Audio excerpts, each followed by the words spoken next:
Assalamualaikum warahmatullahi wabarakatuh.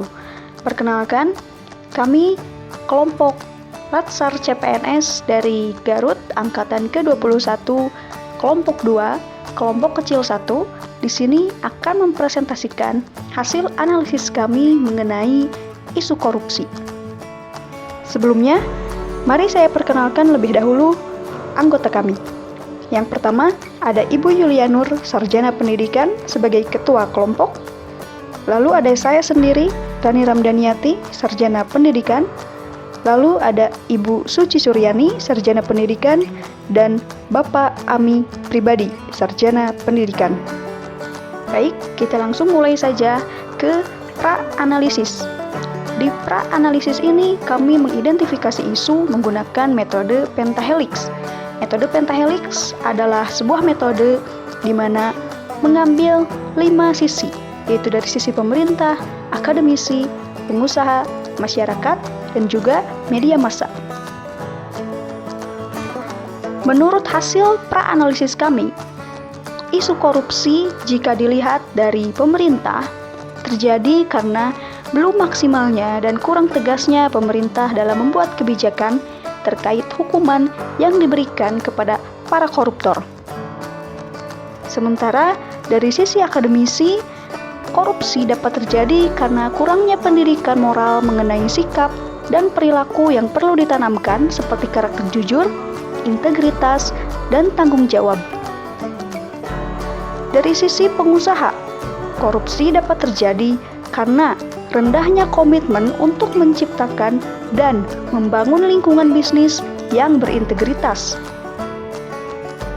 Dari sisi masyarakat, korupsi dapat terjadi karena rendahnya daya beli, kurangnya pemahaman tentang dampak korupsi, adanya sifat tamak, dan perasaan tidak puas dengan apa yang didapatkan. Sementara, dari sisi media massa, korupsi dapat terjadi karena media massa lebih banyak memberi informasi tentang kasus korupsi daripada memberikan informasi akibat dari korupsi. Setelah mengidentifikasi isu menggunakan metode pentahelix, selanjutnya kami mencoba untuk menemukan isu prioritas dengan metode USG atau Urgency, Seriousness, and Growth. Setelah melakukan analisis, kami menemukan bahwa skor tertinggi ada pada masyarakat, yaitu karena rendahnya daya beli, kurangnya pemahaman tentang dampak korupsi, adanya sifat tamak, dan perasaan tidak puas dengan apa yang didapatkan. Berdasarkan hasil tersebut, maka pada tahap selanjutnya kami menganalisis lebih jauh mengenai akar masalah dari korupsi yang berasal dari masyarakat dengan menggunakan metode Fishbone yang selanjutnya akan dijelaskan oleh Ibu Suci. Selanjutnya saya, Suci Suryani, akan mencoba menjelaskan analisis akar permasalahan menggunakan metode Fishbone.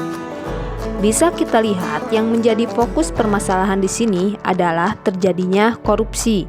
Dengan metode Fishbone ini, kami menggunakan 5S sebagai faktor-faktor penyebab utama terjadinya korupsi, yaitu yang pertama surrounding atau lingkungan, yang kedua sistem, yang ketiga suppliers atau pemasok, yang keempat skills atau keterampilan, dan yang terakhir safety atau keselamatan.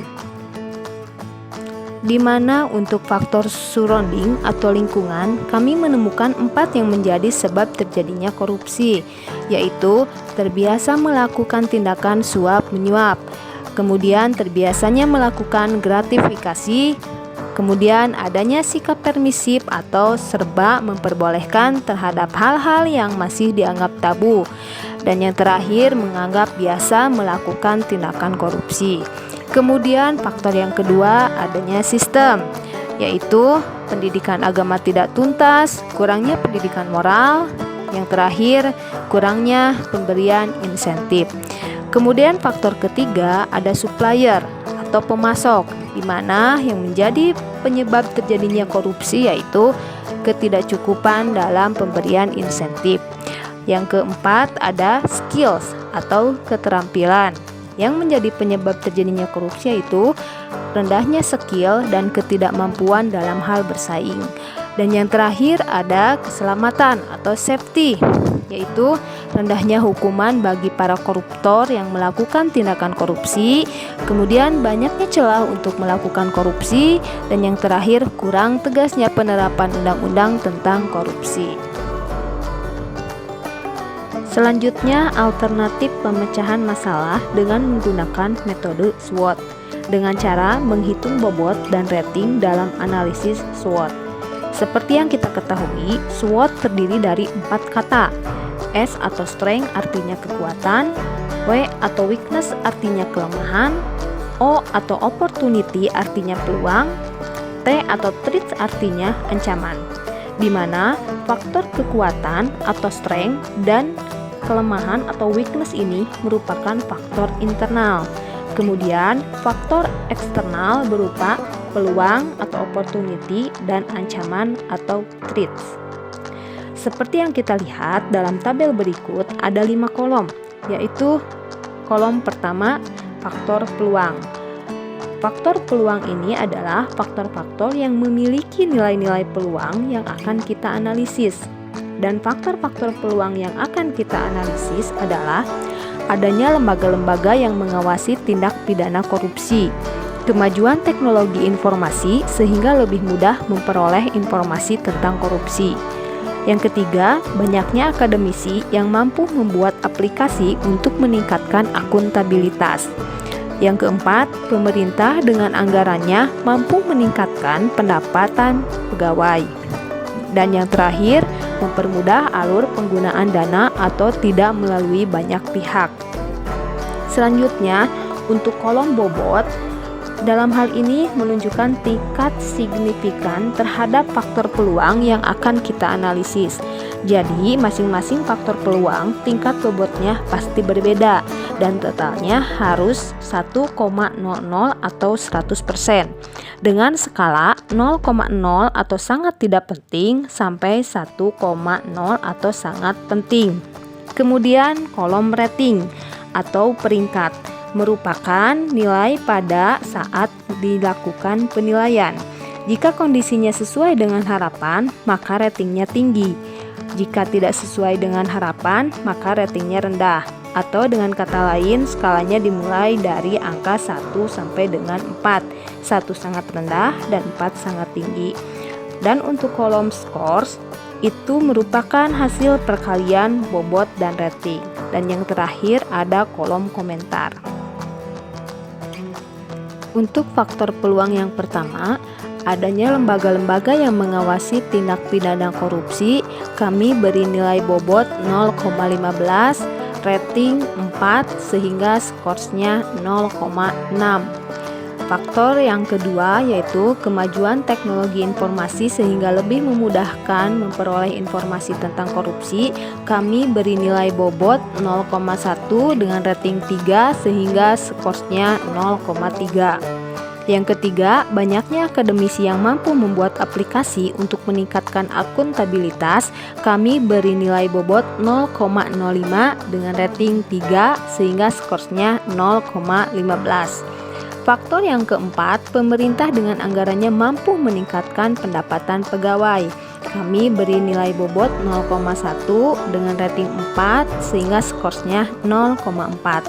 Dan yang terakhir adalah mempermudah alur penggunaan dana atau tidak melalui banyak pihak. Kami beri nilai bobot 0,06 dengan rating 3 sehingga skorsnya 0,18. Untuk total faktor peluang bobot 0,46, rating 17 dan skors 1,63. Selanjutnya, perhitungan bobot dan rating untuk faktor tantangan atau ancaman. Terdapat perbedaan dalam menentukan skala rating untuk faktor tantangan atau ancaman ini. Jika di dalam faktor peluang, rating 0 adalah sangat rendah dan 4 adalah sangat tinggi, berbeda dengan faktor tantangan atau ancaman. Skala 1 adalah sangat tinggi dan 4 adalah sangat rendah. Sehingga di sini kami memberikan bobot untuk faktor-faktor tantangan atau ancaman. Yang pertama, belum maksimalnya penerapan undang-undang korupsi, kami kasih nilai bobot 0,14 dengan rating 1 atau sangat tinggi sehingga skornya 0,14. Yang kedua, adanya kepentingan politis demi meraih atau mempertahankan kekuasaan, kami beri bobot 0,1, ratingnya 2 sehingga didapat 0,2. Yang ketiga, kekuasaan yang dimiliki seseorang terhadap penggunaan dana, kami kasih nilai 0,1 dengan rating 2 sehingga skornya 0,2. Yang keempat, kurangnya koordinasi antar stakeholders terkait penyuluhan tentang dampak korupsi kepada masyarakat, kami kasih nilai bobot 0,1 dengan rating 3 sehingga skornya 0,3.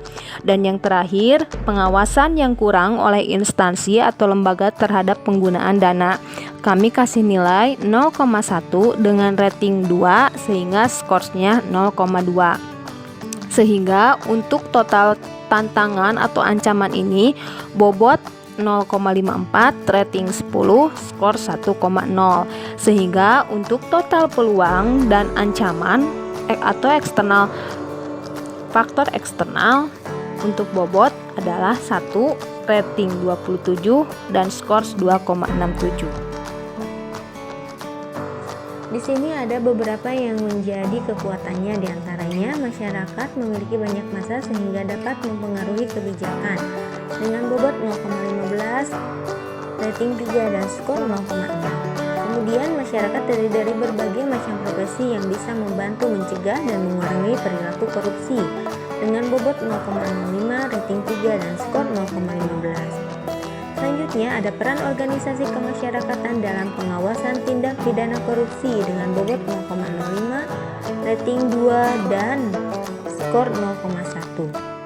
Kemudian ada keterlibatan LSM dalam membantu mengungkapkan kasus korupsi dengan bobot 0,15, rating 2 dan skor 0,3. Selanjutnya ada keberadaan lembaga-lembaga keagamaan yang berperan dalam pencegahan tindak pidana korupsi dengan bobot 0,05, rating 2 dan skor 0,1 sehingga didapat total kekuatan dari bobot yaitu 0,45 dengan rating 12 dan skor 1,25. Selanjutnya ada beberapa kelemahannya, diantaranya rendahnya kesadaran dan pemahaman tentang bahaya atau akibat dari korupsi dengan bobot 0,15, rating 2 dan skor 0,3. Kemudian masih ada yang terbiasa dengan gratifikasi dengan bobot 0,05, rating 2 dan skor 0,1. Kemudian ada sikap apatis dengan bobot 0,05, rating 3 dan skor 0,15. Selanjutnya, banyaknya kebutuhan tidak diimbangi dengan penghasilan yang didapat dengan bobot 0,15, rating 1 dan skor 0,15. Budaya nepotisme yang masih dianggap lumrah dengan bobot 0,15, rating 2 dan skor 0,3. Sehingga didapat total kelemahan dari bobot yaitu 0,55 dengan rating 10 dan skor 1. Total kekuatan dan kelemahan dari IPAS dengan bobot 1, rating 22 dan skor 2,25. Kemudian ada strategi pemecahan masalah. Didapat skor EPAS yaitu 2,67 dan skor IPAS yaitu 2,25 sehingga strategi yang digunakannya adalah strategi strength dan opportunity karena EPAS lebih dari 2 dan IPAS lebih dari 2. Kemudian, tibalah bagi kelompok kami untuk merumuskan alternatif penyelesaian masalah korupsi. Maka telah kami rumuskan dan kami tuangkan dalam tabel berikut. Terdapat 2 alternatif penyelesaian masalah yang telah kelompok kami rumuskan. Yang pertama, pemanfaatan teknologi informasi oleh organisasi kemasyarakatan, LSM dan lembaga-lembaga keagamaan untuk mencegah maraknya perilaku korupsi dengan memberikan pendidikan moral yang masif.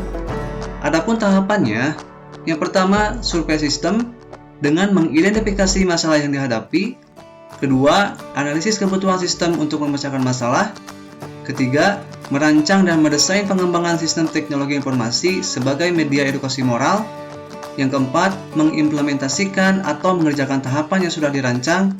Dan yang terakhir adalah pengujian sistem yang telah dibuat. Maka, hasil yang diharapkan yaitu terbinanya masyarakat yang bermoral tinggi yang bersikap anti korupsi sehingga tumbuh tunas-tunas integritas yang mewujudkan sistem integritas nasional.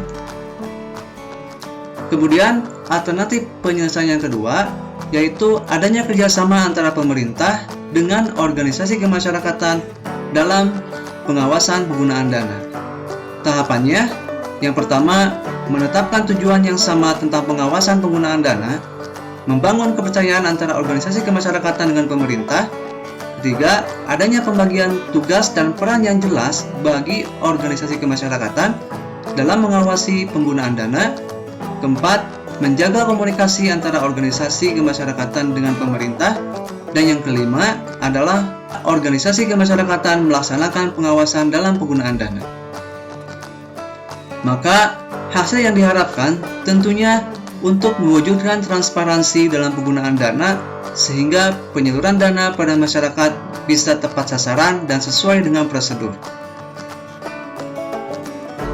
Kesimpulan dari apa yang telah kelompok kami analisis yaitu alternatif penyelesaian masalah mengenai isu korupsi dengan cara memaksimalkan peran masyarakat, yaitu dengan memanfaatkan penggunaan teknologi informasi sebagai media pemberi edukasi moral, serta bekerja sama dengan pemerintah dalam melakukan pengawasan penggunaan dana sehingga terwujudnya transparansi penyaluran dana pada masyarakat yang tepat sasaran dan sesuai dengan prosedur. Demikian yang dapat kelompok kami sampaikan. Mohon maaf apabila ada kekurangan. Wassalamualaikum warahmatullahi wabarakatuh.